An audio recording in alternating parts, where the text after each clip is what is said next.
श्री शिवाय नमस्तुभ्य।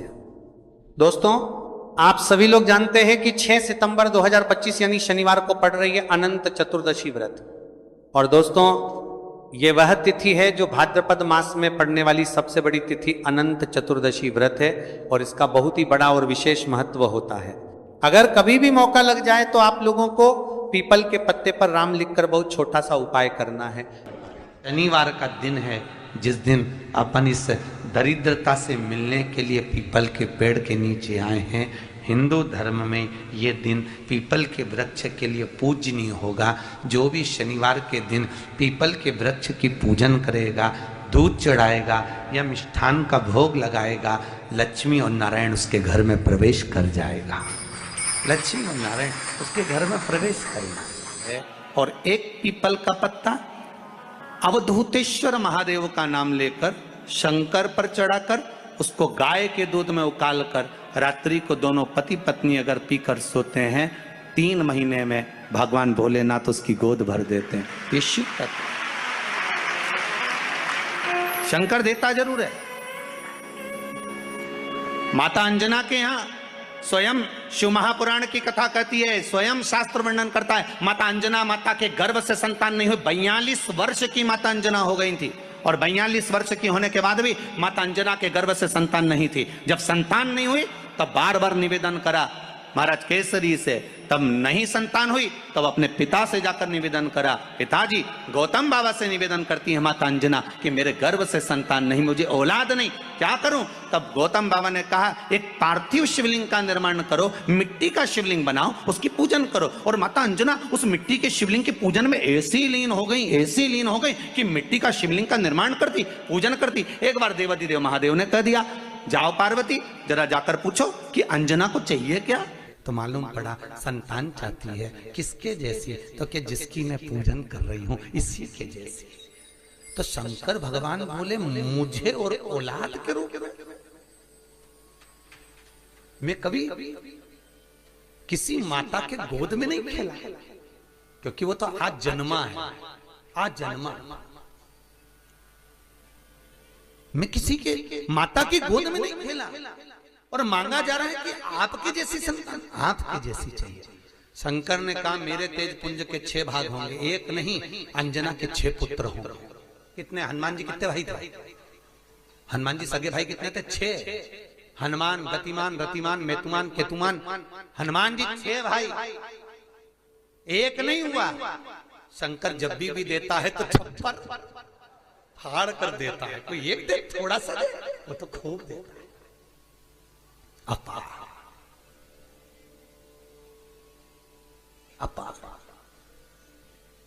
बस ये है कि शंकर परीक्षा बहुत लेता है। देता छप्पर फाड़ कर है पर परीक्षा पूरी लेता है। भगवान विष्णु ने नियम लिया था कि 108 कमल का फूल दूंगा, एक फूल छुपा लिया। आखिरी में भगवान विष्णु को अपना नेत्र निकाल के देना पड़ा, तब शंकर जी के 3 नेत्र हुए। शंकर जी इतने खुश हुए कि उनको सुदर्शन चक्र दे दिया। ये त्रिनेत्रधारी हो गए, वो सुदर्शन चक्रधारी।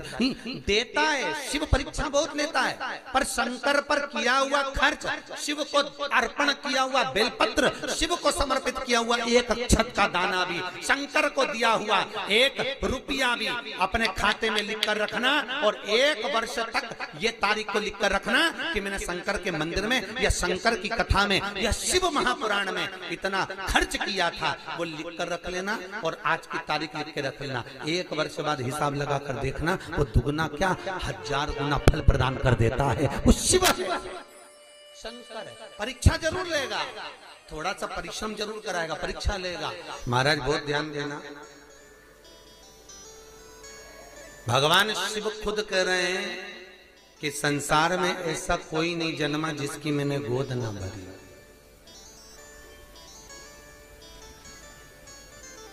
कई लोग कहते हैं महाराज जी औलाद नहीं है, संतान नहीं है, बच्चे नहीं है। हम कहते हैं कुछ मत करो, बन सकता है तो शंकर की आराधना करो। बहुत ध्यान देना, शिव की आराधना। जिस नारी के गर्भ गिर जाता हो, जिस नारी के संतान नहीं हो पा रही हो, जिस नारी को बच्चे नहीं होते हो, या बार बार गर्भ गिर रहा हो, या डॉक्टर कह दिया कि नाल में बच्चा लपका हुआ है, कुछ मत करो, एक श्रीफल उस पर एक वस्त्र लपेट कर भगवान शंकर को उस नारी का नाम और गोत्र लेकर समर्पित कर दो, आखा की आखा उस नारी का जापा आराम से होता है। शिव की कृपा है, शिव की दया है। भादो का जो महीना होता है, श्रावण के बाद जो भादो लगता है और भादो का जो महीना होता है, इस सावन के बाद में जो भादो का महीना आता है, भादो का जो महीना होता है, ये पूरा भगवान देवाधिदेव महादेव के पूरे परिवार के लिए रहता है। पूरा भादो का महीना भगवान शंकर के पूरे परिवार के लिए ये भादो का महीना रहता है। आप देखिए, सावन में अपन दर्शन करते हैं, श्रावण महीने में अपन एक लोटा जल देवाधिदेव महादेव को समर्पित करते हैं, सावन के महीने में अपन भगवान शंकर की स्तुति करते हैं, सावन के महीने में अपन भगवान शिव की आराधना करते हैं, भगवान शंकर की अर्चना करते हैं, और भादो के महीने में माँ पार्वती जी की आराधना करते हैं। भादो के महीने में हम माँ पार्वती की आराधना कर रहे हैं, भगवान श्री गणेश जी महाराज की आराधना कर रहे हैं। तो सावन का महीना शिव जी का तो है, पर भादो का जो महीना है वो भगवान शंकर के पूरे परिवार का है, पूरे परिवार का। शिव जी का संपूर्ण परिवार, भगवान देवाधिदेव महादेव का पूरा परिवार भादो के महीने में पूजा जाता है। भादो के महीने में स्वयं भगवान नारायण, माता पार्वती जी जब 6 वर्ष की अवस्था में हैं और वन में अपनी सखियों के साथ में, तब साधना करने के लिए जब विराजमान होती हैं, तब करते करते करते करते करते करते जब उन्हें शिव का दीदार नहीं होता, शंकर का दर्शन नहीं होता, तब माता पार्वती भगवान नारायण स्वयं आकर पार्थिव लिंग के पूजन का वर्णन करते। अब कई माताएं ऐसी हैं, कई भाई ऐसे हैं, कई बहनें ऐसी हैं जो शिव महापुराण की कथा को सुन सुनकर मंदिर जाती हैं। कहीं कहीं मंदिर में पाषाण के शिवलिंग होता है, कहीं कहीं बालू रेत का बना होता है, कोई शिवलिंग भारत का होता है, कोई शिवलिंग स्फटिक का होता है, जो उनके मर्जी में, उनको नहीं मालूम। वो तो बस इतना जानती है कि हम भोले के और भोले हमारे।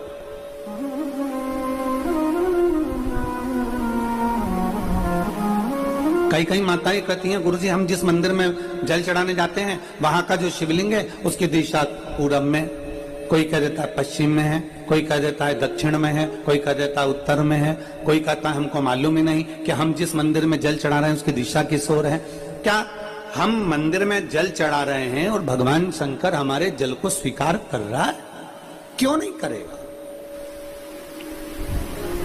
भगवान शिव उसको स्वीकार क्यों नहीं करेगा? भगवान शंकर क्यों ना स्वीकार करेगा? बस क्या चाहिए? भगवान शंकर ये नहीं देखता कि तुम भगवान शिव को क्या दे रहे हो। मेरे ओघड़दानी, मेरे शंकर भगवान तो कहते हैं कि निर्मल मन सो मोहि पावा, मोहि छल छिद्र कपट ना भावा। तुम दिल से, हृदय से मुझे जो चढ़ा रहे हो मैंने उसको स्वीकार करा। भादो का महीना मेरे शंकर के पूरे परिवार का है। जब हरतालिका तीज का फुलेरा बनता है उसके दूसरे दिन गणेश जी आ जाते हैं। गणेश जी के बाद रिद्धि सिद्धि आ जाती है। रिद्धि सिद्धि के बाद स्वयं षडानंद कार्तिक आ जाते हैं। षडानंद कार्तिक के बाद में नारायण लक्ष्मी को लेकर दिवाली के टाइम आ जाते हैं। ऐसा शरद पूर्णिमा की चंद्रमा आ जाती है, अमृत तत्व बरसने लगता है। हरतालिका तीज के बाद त्योहार क्यों चालू होते हैं? भादो की हरतालिका तीज के बाद में, हस्त नक्षत्र के बाद ये त्योहार क्यों चालू होते हैं? क्योंकि भादो के महीने में जो फुलेरे का दर्शन कर लेता है तो उसके घर में बुद्धि के देव गणेश, उसके घर में रिद्धि सिद्धि, उसके घर में लक्ष्मी नारायण, उसके घर में स्वयं देवता सब आकर विराजमान होना चालू हो जाते हैं। ये फुलेरे का महत्व है। माता पार्वती जी ने भगवान देवाधिदेव महादेव से जब अपने मन की बात का एक भाव प्रकट किया, संतान प्राप्ति के लिए एक सुख का अनुभव कराने का भाव किया, और एक बात अपने भीतर उतारी है, जैसे एक संतान हो जाती है, मान लो एक बच्चा हो गया, एक संतान हो गई, और एक संतान होने के बाद में दूसरी संतान हो ही नहीं रही। किसी को 10 साल हो गए, किसी को 8 साल हो गए, किसी को 5 साल हो गए, किसी को 6 साल हो गए, किसी को 9 साल हो गए, किसी को 12 साल हो गए, दूसरी संतान हो ही नहीं रही। आपने डॉक्टरों को भी दिखाया, इलाज भी करवाया, फिर भी संतान का सुख नहीं है। तो शिव महापुराण में बेलपत्र के वृक्ष का बड़ा सुंदर भाव कहा। जिसको संतान का सुख नहीं है उसको सफेद आंकड़े की जड़ का प्रयोग करना चाहिए। और जिसके घर में एक संतान हो चुकी है और दूसरी संतान नहीं हो रही है, 8 साल, 10 साल, 15 साल, 20 साल, 22 साल हो गए और दूसरी संतान का अगर सुख नहीं है, तो उसके लिए बेलपत्री के वृक्ष के नीचे का एक भाव बड़ा सुंदर कहा गया। किसी भी सोमवार से आप ये प्रयोग करना प्रारंभ कर सकते। 11 रुद्र होते हैं, 11 रुद्र होते हैं। एक सोमवार को बेलपत्री के वृक्ष के नीचे जाइए और बेलपत्र के वृक्ष के नीचे जाकर एक एक रुद्र का स्मरण करना। क्या है?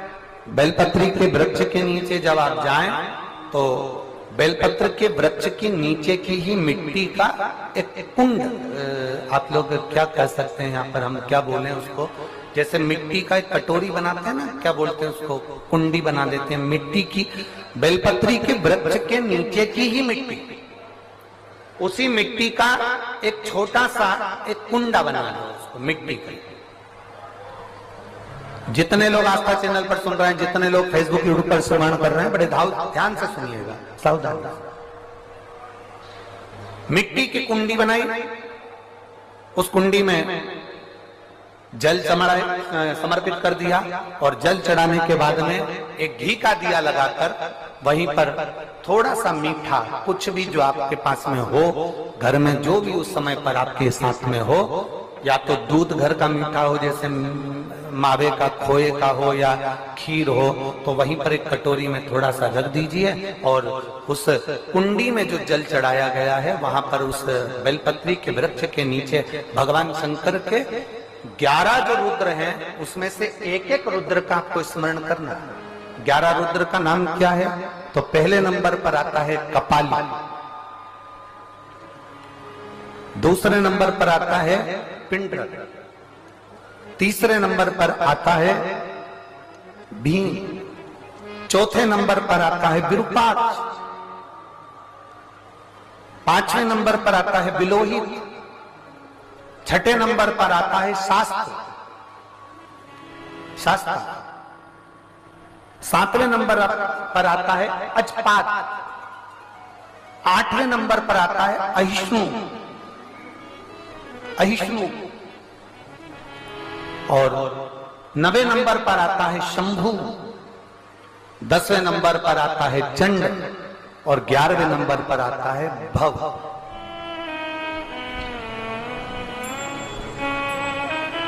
अगर अभी आप लोग नहीं लिख पाए हैं तो बाद में मोबाइल पर से कथा को पीछे खींचना, फिर उसमें से धीरे धीरे इसको लिख लो।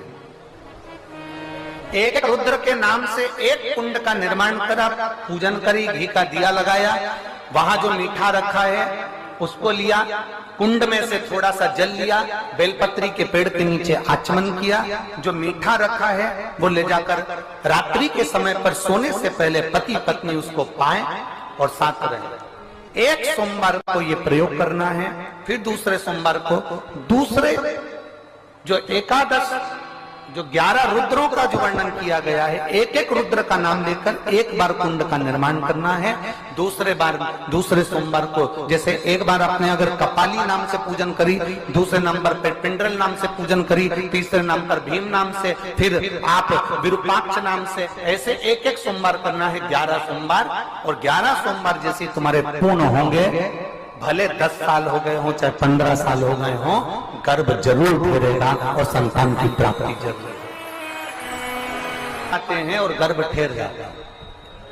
लगभग 4-5 रुद्र पूरे होते हैं और गर्भ ठहर जाता है। तो आप जो 11 रुद्र हैं इनका स्मरण कर कर भी भगवान शंकर से प्रार्थना कर सकते, भगवान शिव से प्रार्थना कर सकते।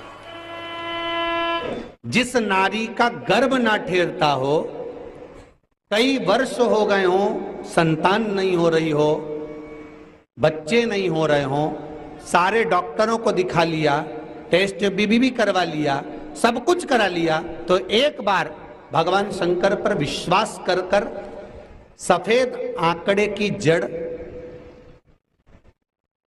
सफेद आंकड़े की जड़, और ध्यान देना वो जड़ किसी दूसरे से नहीं मंगवाना है। कई लोग ऐसे होते हैं कि तुम लाकर दे देना तो हम बांध लेंगे। हो, जिस नारी को संतान चाहिए वो अपने पति के साथ जाए और सफेद आंकड़े की जड़ को लेकर आए।